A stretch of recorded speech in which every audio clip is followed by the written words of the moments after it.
So hey guys, welcome back to my channel. എന്താണ് സുഹൃത്തുക്കളെ ഇപ്പോൾ ബിഗ് ബോസിൽ നടന്നുകൊണ്ടിരിക്കുന്നത്? സത്യം പറയുവാണെങ്കിൽ നമ്മൾ ഇപ്പോഴത്തെ ബിഗ് ബോസ് നമ്മൾ നേരത്തെ ബിഗ് ബോസായിട്ട് വെച്ച് നോക്കുവാണെങ്കിൽ ഇപ്പോഴത്തെ തന്നെ ആയിരിക്കും ഒന്നും കൂടെ വേസ്റ്റ് ആയിട്ടുള്ളത്. എവളുടെ എനിക്കൊരു കാര്യം പറയാം.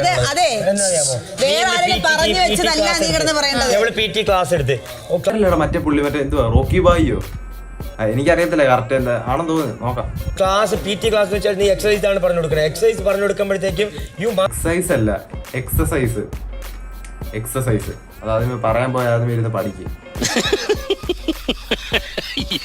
നിന്റെ ജിമ്മിൽ കയ്യിൽ കൊടുത്തോണ്ട് വന്നു കഴിഞ്ഞാല് ജിമ്മി കയ്യിൽ കൊടുത്തോണ്ട് പോകാനോ? സാഹചര്യം കൊണ്ട് ഒരു പൊട്ടനായി പോയ വ്യക്തിയാണെങ്കിൽ ഉറപ്പായിട്ടും ജിമ്മി കയ്യിൽ കൊടുത്തോണ്ട് പോകും. ഇതെന്തോന്നല്ലേ ആ പറഞ്ഞ വിവരക്കേട് മാത്രമേ ഉള്ളല്ലോ. വർക്കൗട്ട് ഡ്രസ് ഇട്ട് വരിക, ഷൂസ് ഇട്ട് വരിക. കേൾക്കാത്തവരുണ്ട്, കേട്ടവരുണ്ട്. അതൊക്കെ കേൾക്കാത്തവരെ മാറ്റി നിർത്തണമെന്നോ? ജിമ്മി പിന്നെ പൈസ കൊടുത്തിട്ടല്ലേ കേറുന്ന എല്ലാരും? ഞാനൊരു ഫിസിക്കൽ എഡ്യൂക്കേഷൻ ടീച്ചറാണ്. ടീച്ചർ ഈ ട്രെയിനറും ടീച്ചറും ഏകദേശം ഒരുപോലെ അല്ലേ? എന്ന് വെച്ചാൽ പഠിപ്പിക്കാനായിട്ട് ട്രെയിൻ ചെയ്യാനായിട്ട് വരുന്നവര് ടീച്ച് ചെയ്യാൻ വരുന്ന അങ്ങനല്ലേ ഉദ്ദേശിക്കുന്നത്? ഇപ്പം കൺഫ്യൂഷൻ ആയല്ലോ രണ്ടും കൂടെ. സാധാരണ ഇതുപോലെ അലപ്പ് നടക്കുന്ന എല്ലാ ഞായറാഴ്ചയിലും അയൽക്കൂട്ടത്തിലായിരിക്കും. പിന്നെ നമുക്കൊന്നും പറയാൻ പറ്റത്തില്ല, കാരണം വെച്ചാൽ ഇത് ബിഗ് ബോസ് ആയി, ഇതിനകത്ത് അലപ്പും നടക്കും, എന്താ വേണേലും നടക്കും.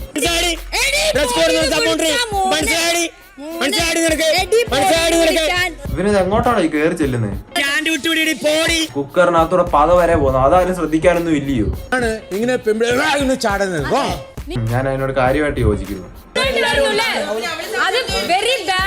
ഇവന്റെ കാര്യം പറയുവാണെങ്കിൽ ഇവൻ എത്ര ഊക്ക് കിട്ടിയാലും ഇവൻ പഠിക്കത്തില്ല. സത്യം പറഞ്ഞ മണ്ടനായിട്ട് അഭിനയിക്കുവാണോ അത് ശരിക്കും മണ്ടനാണോ? കണ്ടിട്ട് അഭിനയിക്കുവല്ലേ, ശരിക്കും മണ്ടനാണെന്നാ തോന്നുന്നത്. രണ്ടാൾക്കാരും പല സ്ഥലങ്ങളിൽ ഇരുന്ന് കുറ്റം പറഞ്ഞുകൊണ്ടിരിക്കുന്നു. ഇതെന്തുവാണ് ഇവിടെ ഒരു പ്രശ്നം? കയ്യിൽ കൊടുക്കേണ്ട പ്രശ്നമാണോ? അത്രയ്ക്ക് നിർബന്ധമാണെങ്കിൽ റോക്കി ബായ് ജിമ്മി പോകുമ്പോ കയ്യിൽ കൊടുത്തോണ്ടങ്ങ് പോകും. ഗേൾസ് കുർത്തയിട്ടുണ്ട് വർക്കൗട്ട് ചെയ്യുന്നത് ഞാൻ കണ്ടിട്ടില്ല. എന്തായാലും ഇതുവരെ ഗേൾസ് കുർത്തയിട്ട് വർക്കൗട്ട് ചെയ്യുന്നത്, പിന്നെ ആമ്പിള്ളേര് കരി കൊടുത്ത് വർക്കൗട്ട് ചെയ്യുന്നത് ഞാൻ കണ്ടിട്ടില്ല, എനിക്കറിയത്തില്ല. അതിനകത്ത് എനിക്ക് ലോക്കലായിട്ട് തോന്നിയത് ഈ രണ്ടെണ്ണത്തിന് എപ്പിസോഡ് നമ്മൾ നോക്കുവാണെങ്കിൽ ജിമ്മി കയ്യിൽ കൊടുത്തോണ്ട് പോകുന്നതെന്ന് പറഞ്ഞുകൊണ്ടാണ് ഇത്ര ഇഷ്യൂ ഉണ്ടായത് അവിടെ. പൊന്നു എന്തോ വിവരക്കേടാണ് ഇതൊക്കെ. അപ്പൊ ഇന്നത്തെ വീഡിയോ എത്ര ഉള്ളൂ? എല്ലാവരും ലൈക്ക് അടിച്ചേക്കുക, സബ്സ്ക്രൈബും ചെയ്ത്. അടുത്ത ബിഗ് ബോസിന്റെ പാർട്ട് വേണമെന്നുണ്ടെങ്കിൽ ഉറപ്പായിട്ടും പറഞ്ഞാൽ മതി. എന്തായാലും ഞാൻ ചെയ്ത് ഇച്ചിരി വ്യൂസ് കൂടുതൽ കിട്ടുവാണെങ്കിൽ ഞാൻ ഉറപ്പായിട്ട് ബിഗ് ബോസിന്റെ പാർട്ട് അടുത്ത എന്തായാലും ചെയ്യും. എന്തായാലും നിങ്ങൾ കമന്റ് ചെയ്താൽ മതി, ഉറപ്പായിട്ട് നമ്മൾ അടുത്ത വീഡിയോ എന്തായാലും ചെയ്യുന്നതായിരിക്കും. അപ്പൊ നമുക്ക് അടുത്ത വീഡിയോ കാണാവേ.